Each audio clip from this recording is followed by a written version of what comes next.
Bonjour, on se retrouve aujourd'hui pour mon premier bilan culturel parce que puisqu'on ne peut plus aller au théâtre, on va voir ce qu'on peut un peu trouver sur internet, des captations, des vidéos, des podcasts.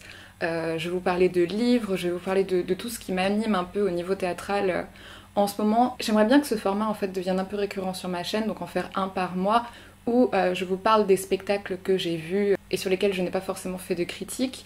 Et je voulais normalement aussi, avec ce petit format, vous présenter des spectacles à voir pour le mois qui suit, pour que vous ayez quelques idées, parce que c'est vrai que si je présente un spectacle qui se joue que 3 fois, le temps que je filme, le temps que je vois la pièce, le temps que je filme et le temps que je monte la vidéo, il est possible que vous ratiez le spectacle parce que c'est complet ou pour d'autres raisons, parce que manque de temps. Et donc voilà, je voulais commencer là-dessus. Donc depuis le début de la saison théâtrale, j'ai vu Hors-la-loi, Le Côté de Guermantes et La Peste, c'est Camus, mais la grippe espagnole. Donc ça, c'est des spectacles pour lesquels j'ai fait des critiques, donc si vous ne les avez pas vus, vous pouvez toujours aller regarder. Je n'avais pas fait de critique sur Le Grand Inquisiteur et sur Qui a tué mon père. Le Grand Inquisiteur de Dostoïevski, mis en scène par Sylvain Creusevaux, m'a vraiment passionnée au début quand vraiment c'était la mise en scène du texte, c'était très beau vraiment, cette espèce de procès du Christ était vraiment incroyable, sauf que la deuxième partie, quand on est parti dans le contemporain avec Marx, avec Lénine, enfin non, Staline, avec Marx, avec Staline, avec Trump, avec Thatcher, je suis complètement sortie de la pièce et donc j'ai pas fait de critique parce que j'ai pas apprécié ce que j'ai vu et je suis totalement sortie du truc. Donc dommage. Mais j'avais envie d'aller voir les frères Karamazov par contre, qui devaient se jouer ce mois-ci. Donc dommage, parce que je veux pas rester sur cette mauvaise impression de ce metteur en scène que je ne connais pas finalement. Et puis c'est un spectacle, je crois, qui s'est monté très rapidement. Donc par contre, Qui a tué mon père d'Édouard Louis, mis en scène par Ostermayer, avec Édouard Louis dans le rôle titre, c'était sublime, magnifique. Je n'ai pas fait de critique par manque de temps, mais si ce spectacle est repris, il faut absolument y aller.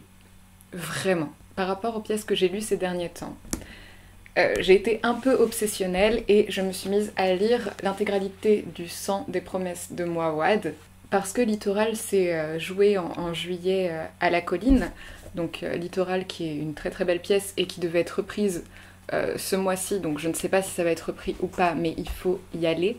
Et on connaît très bien Littoral et Incendie, mais on connaît beaucoup moins bien Forêt et Ciel. Donc Forêt, c'est vraiment une pièce magnifique, toujours sur la quête de l'identité, cette recherche de sa propre origine par rapport à sa famille. C'est vraiment extrêmement beau et c'est une pièce vraiment centrée sur les femmes, sur toutes les femmes qui ont mené à Lou. Donc on va aller de sa mère à sa grand-mère, à son arrière-grand-mère, tout ça. C'est extrêmement compliqué à résumer Mouawad à chaque fois parce qu'il y a 150 intrigues en même temps. La langue est très belle, les histoires sont folles, comme toujours. Et Forêt, je crois que c'est ma pièce préférée. Donc si vous ne la connaissez pas vraiment, lisez-la parce que c'est vraiment magnifique. Et Ciel, en fait, Ciel sort un peu de cette recherche de l'origine, de l'identité, des histoires familiales, pour se concentrer sur le terrorisme. Bon, je l'ai lu un soir où il ne fallait surtout pas lire ça, je l'ai lu le soir de la mort de Samuel Paty, parce qu'en fait je lis Mouawad le soir et en fait je voulais terminer Le Sang des promesses et je ne savais pas que ça parlait de terrorisme. C'est très beau aussi et ça remet certaines choses en perspective, donc je pense que c'est important de lire l'intégralité du Sang des promesses. C'est très très beau, vraiment, lisez ça.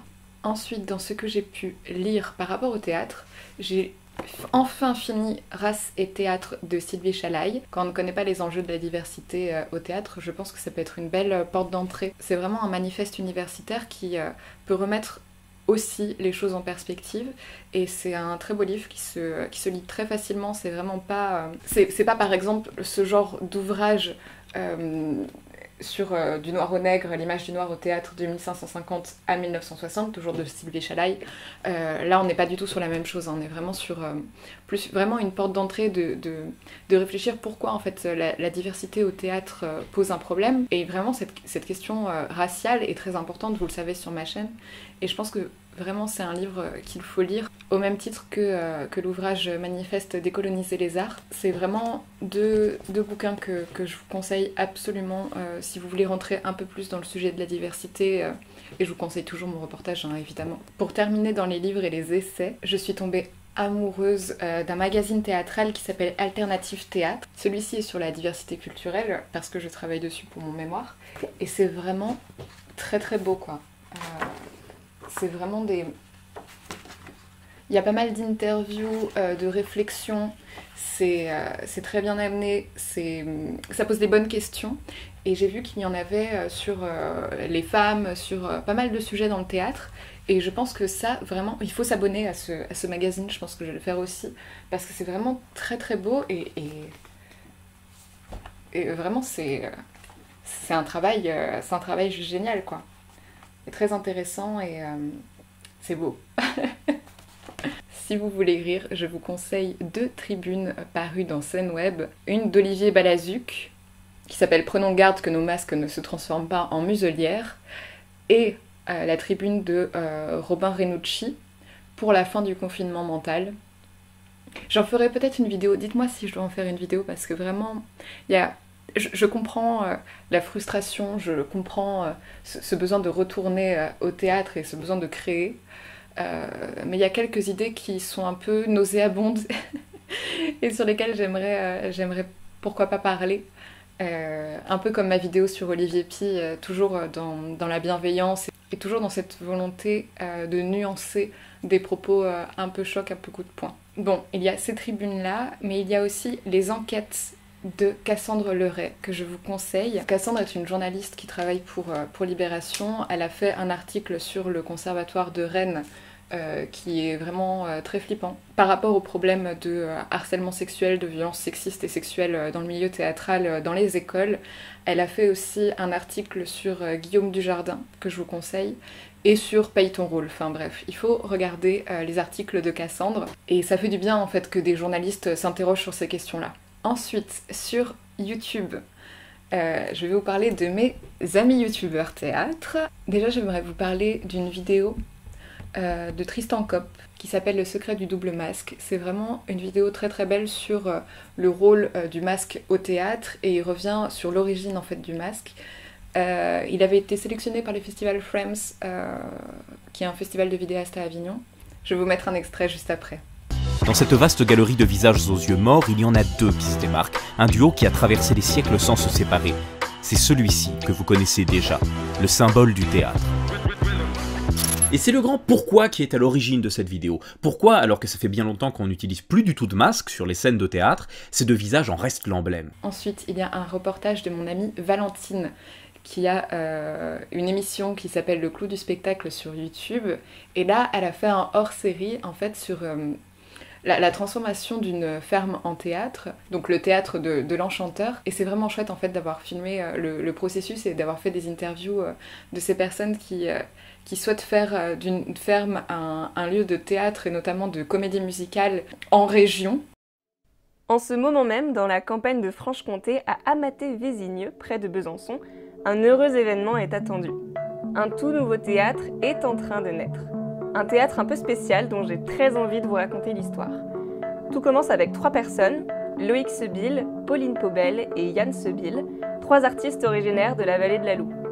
En 2014, ils créent ensemble la compagnie professionnelle de comédie musicale Allée des Cerisiers et fondent leur propre école de comédie musicale afin de démocratiser ce genre anglo-saxon en milieu rural, chose assez rare en France. Seulement voilà, au moment de créer leur spectacle, ils se retrouvent confrontés à un problème.